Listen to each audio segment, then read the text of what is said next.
संपत्ति नहीं थी तो उनके वित्त मंत्री भामाशाह ने अपनी सारी सुख सुविधा को छोड़कर अपने राजा को स्वयं का धन 25 लाख रुपए व राजकोष में 20,000 अशर्फियां देश के लिए अर्पित की, जिससे महाराणा प्रताप ने 12 वर्षों तक अपनी सेना को संगठित किया, सैन्य शक्ति को बढ़ाया और मेवाड़ मातृभूमि को आजाद करवाया। कृपया अब आप सब आगे 1540 ईस्वी में महाराणा प्रताप का जन्म हुआ था। इस किले की ऊंचाई समुद्र तल से 3,568 फीट की है। इस किले की दीवार 36 किलोमीटर तक फैली हुई है। इसी किले के अंदर महाराणा प्रताप का बचपन बीता था। इस किले की तलहटियों में महाराणा प्रताप ने अपने गुरु से शिक्षा प्राप्त की थी। ये किला 12 वर्ग किलोमीटर में फैला हुआ है। इस किले पर जब भी विदेशी आक्राताओं ने आक्रमण किया और उस आक्रमण में कोई भी राजा व सैनिक वीर गति को प्राप्त कर लेते तो उनकी पत्नियां वीरांगनाएं अपने सतीत्व की रक्षा करने के लिए जलती हुई अग्नि में कूद प्राणों को त्याग देती थीं, जिसे हम जौहर कहते हैं। चित्तौड़गढ़ में 3 मुख्य बड़े जौहर हुए थे। प्रथम जौहर 1303 ईस्वी में रानी पद्मिनी ने 16,000 स्त्रियों वीरांगनाओं के साथ जौहर किया था, सिर्फ अल्लाउद्दीन खिलजी के कारण। दूसरा जौहर 1535 ईस्वी में दिल्ली के शासक बहादुर शाह के समय में रानी कर्मावती ने वीरांगनाओं के साथ किया।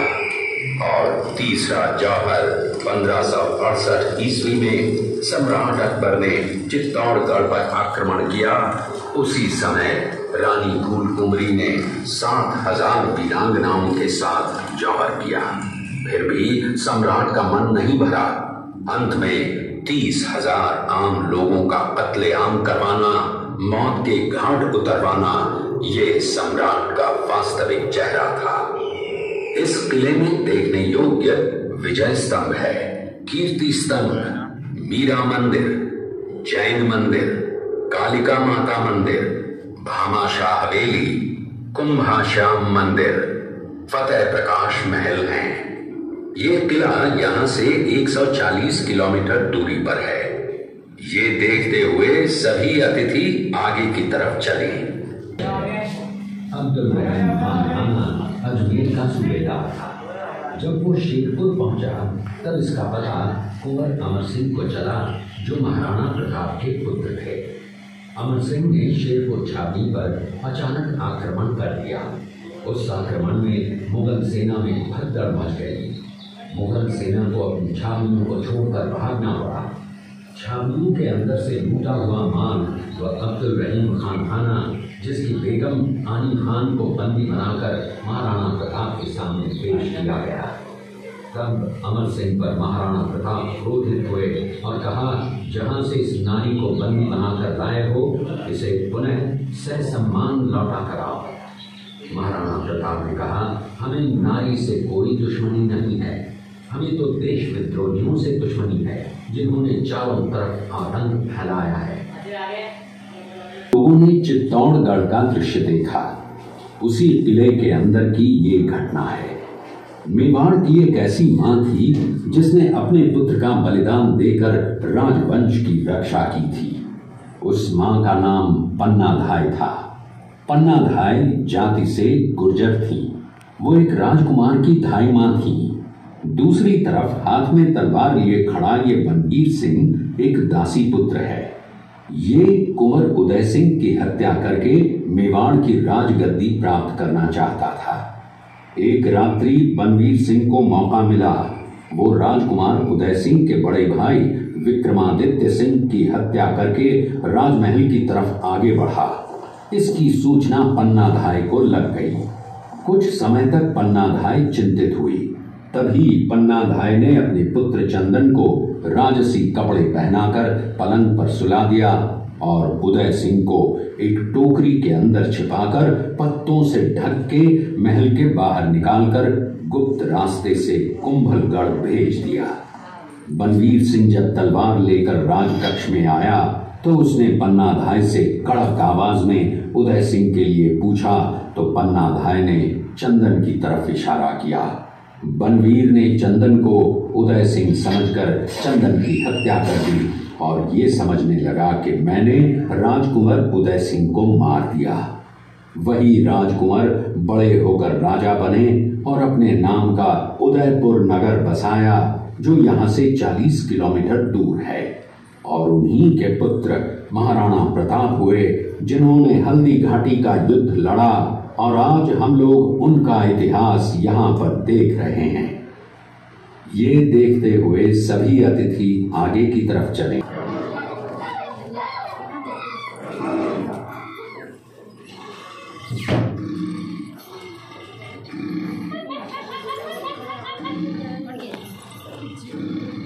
ये घटना महाराणा प्रताप की वीरता को दर्शाती है। एक समय नरभक्षी बाघ का आतंक छाया हुआ था। महाराणा प्रताप ने उस बाघ का शिकार कर उस बाघ को मार डाला। ये घटना महाराणा प्रताप की वीरता की प्रतीक है। कृपया अब आप सब पीछे की। महाराणा प्रताप अपनी प्रतिज्ञा का पालन करते हुए, महाराणा प्रताप ने प्रतिज्ञा की थी कि जब तक अपनी मातृभूमि को शत्रुओं से मुक्त नहीं करा लेता तब तक न तो मैं महलों में रहूंगा, न किसी धातु के पात्र में भोजन करूंगा, न किसी गद्दी के बिछौने पर सोऊंगा। पत्ते ही भोजन के पात्र होंगे, जमीन ही बिछौना होगा। इस प्रतिज्ञा का पालन उन्होंने 21 वर्षों तक जंगलों में रहकर किया।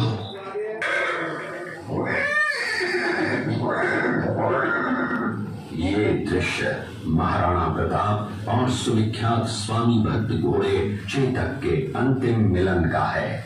हल्दी घाटी युद्ध के बाद चेतक घोड़े ने 22 फीट के एक बरसाती नाले को पार किया। ये उसी समय का दृश्य है। पास में खड़े महाराणा प्रताप के छोटे भाई शक्ति सिंह हैं, जो पहले मुगल सेना में थे। बाद में वो महाराणा प्रताप की तरफ आए, माफी मांगी और अपना घोड़ा महाराणा प्रताप को दिया। ये देखते हुए सभी अतिथि के नाम से जानते हैं। गुफा में गुप्त मीटिंग देखते हुए सभी मेहमान हॉल में पधारी का।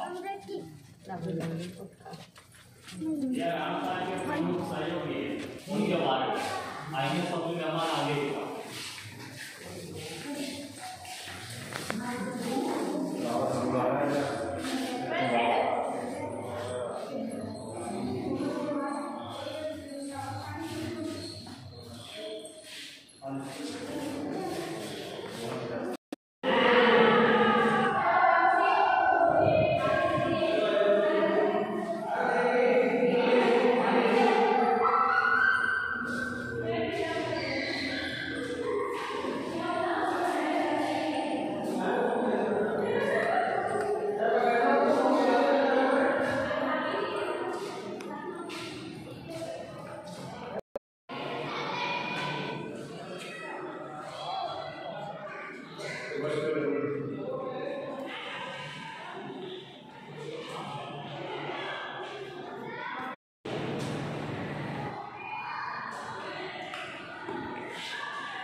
ये है राजस्थान का कुंभलगढ़ किला, जिसकी दीवार 36 किलोमीटर तक लंबी है।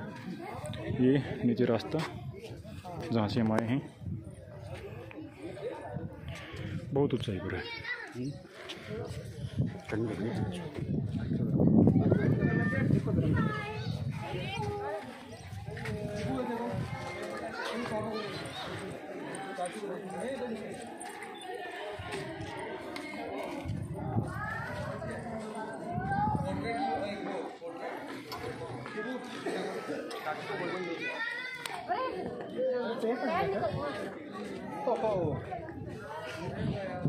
कितने पहाड़ चढ़े जा चुके हैं और कितने कितनी का है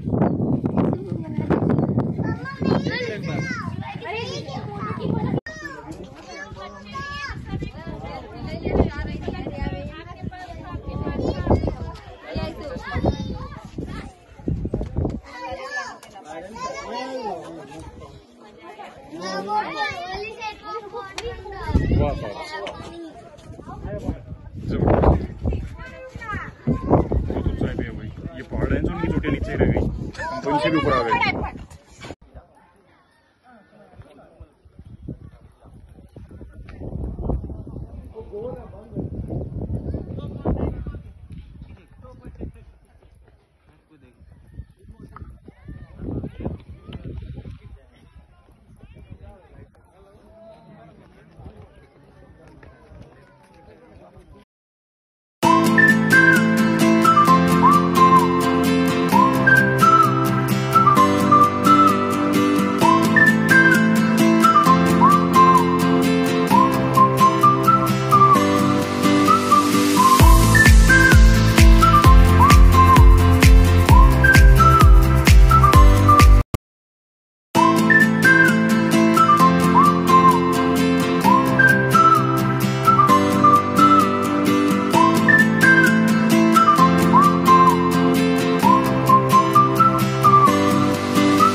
ਵੱਡਿਆਂ ਤੂੰ ਮਾਪਿਆਂ ਦੀ ਹੋਵੇਂਗੀ ਕੁੜੀ ਤਾਈਓ ਤੈਨੂੰ ਗੱਡੀ ਹੋਂਡਾ ਸਿਟੀ ਨਹੀਂ ਜੁੜੀ ਵੱਡਿਆਂ ਤੂੰ ਮਾਪਿਆਂ ਦੀ ਹੋਵੇਂਗੀ ਕੁੜੀ ਤਾਈਓ ਤੈਨੂੰ ਗੱਡੀ ਹੋਂਡਾ ਸਿਟੀ ਨਹੀਂ ਜੁੜੀ ਮੈਂ ਹਾਂ ਪਿੰਡੂ ਜੱਟ ਨਹੀਂ ਮੈਂ ਰੱਖਿਆ ਬੁਲਟ ਮੈਂ ਹਾਂ ਪਿੰਡੂ ਜੱਟ ਨਹੀਂ ਮੈਂ ਰੱਖਿਆ ਬੁਲਟ ਜਦੋਂ ਭੱਜਦਾ ਤਾਂ ਹੋ ਜਾਂਦਾ 100 ਤੋਂ ਪਾਰ ਨਹੀਂ ਤੇਰੀ ਹੋਂਡਾ ਸਿਟੀ ਨਾਲੋਂ ਵੱਧ